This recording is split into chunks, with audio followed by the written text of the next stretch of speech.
Hi, Supernova here talking today about genocide. And you're looking at the title and you're like, yeah, I know genocide is evil. Everybody thinks genocide is evil. Everybody agrees on this.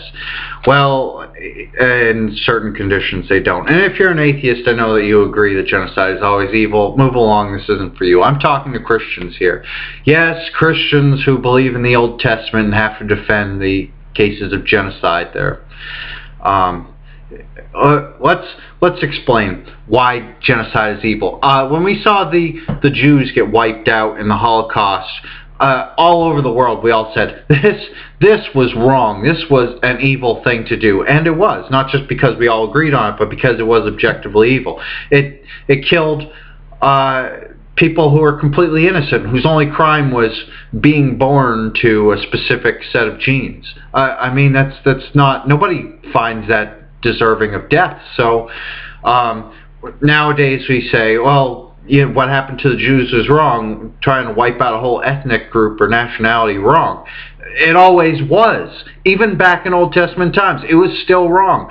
When God in 1 Samuel 15 tells the Israelites to wipe out all of the Amalekites, men, women, children, babies, unborn babies, livestock for some weird reason, that's evil, because whatever crime that you want to say they were guilty of, worshiping other gods as if that deserves death for some reason, or because they did such and such, whatever, there were certain people who did such and such, not the entire population and everybody born from them, which is why genocide is wrong. It kills people who have done nothing, who are innocent, who just happen to have the bad luck of being born to a certain race.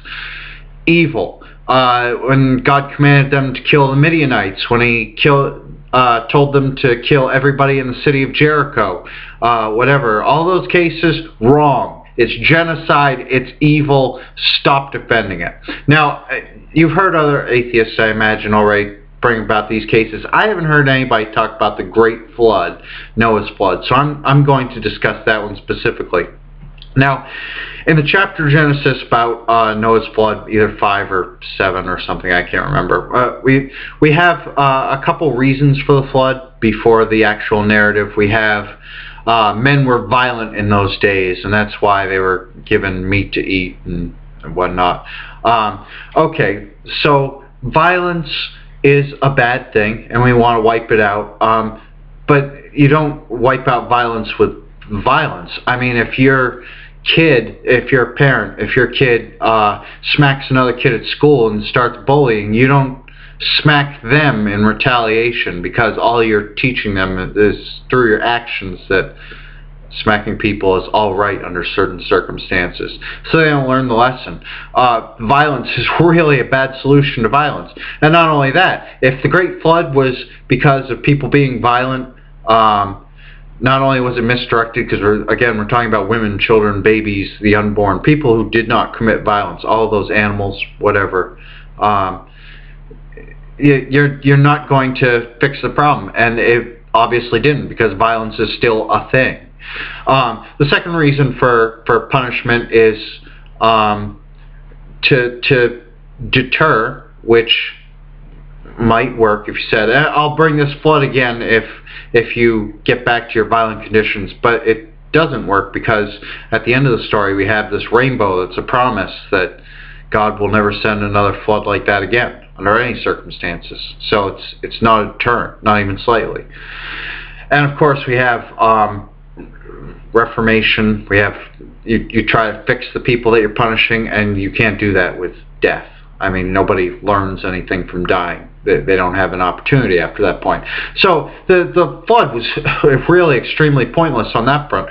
Well, there's another reason. The sons of God came down among the daughters of men and mixed with them, and they created children who grew up to be giants. And theologians call these half angel, half human hybrids the Nephilim. And they say there are examples from the King Og of Bashan and the Canaanites and Goliath, and there are a whole bunch of examples of these giants who came about this way. And these are all examples from after the flood. Again, the flood doesn't fix that problem. If you actually believe that that's what the flood was for, then it didn't do anything about this, because it didn't prevent angels from coming back down. I mean, I'm not all-knowing, I'm not omniscient, I'm not the wisest person in the universe, but even I know that there are several solutions to this problem. Number one, don't make humans and angels sexually compatible. I mean, if you don't want them mixing it up, what were you thinking? Number two, put some anti-angel net around the planet that won't let angels get through and get to humans. Why not? Three, castrate the angels. They don't need to make babies in heaven, right? They're not using those parts for anything useful. These are just some ideas off the top of my head, but they're all better than the flood, which, again, didn't fix the problem. But even if this was the problem, it was the wrong solution. Why? Because it's the perfect definition of genocide. It's wiping out everybody on Earth because they've got this angel gene that you want to get rid of. And this punishes the wrong people, not the angels and women having sex, but their offspring, the people carrying the gene who didn't do anything wrong except existing. Those are the people punished by this, and which makes the Great Flood evil in any case, and it's kind of stupid and pointless too. But anyway, that's my thoughts on genocide. I welcome yours if you want to comment below. Peace.